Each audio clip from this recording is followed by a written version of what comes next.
My name is Carol Fontaine, and it isn't often that you are asked to tell what your faith or anything that's really important to you, what it means to you. So when I was asked to share my thoughts on what my Catholic faith means to me, I must admit that the question required some serious reflection. After all, I had only recently come back to the church after being away for 30 years.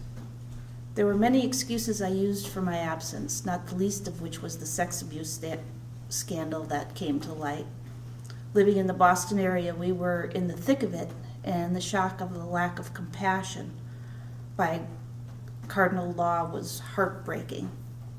I left the church, but I never ever left my desire to know and serve Jesus.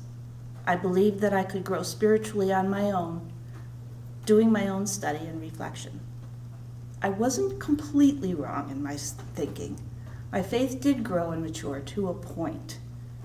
I eventually reached a place where I could go no further on my own.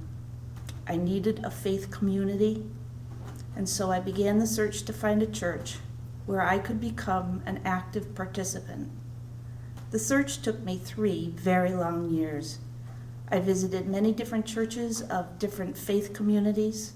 I found some really wonderful communities and congregations that were active and living out the gospel message in their everyday lives.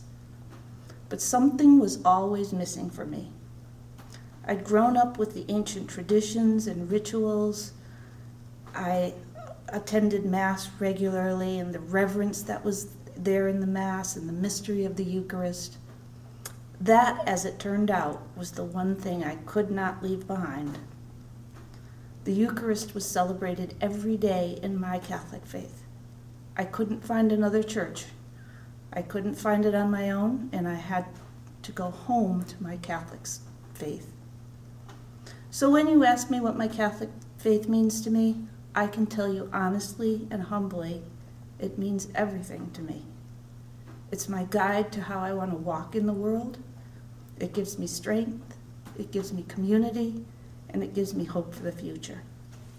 It connects me to the past and guides me into the future. It was a homecoming long in coming.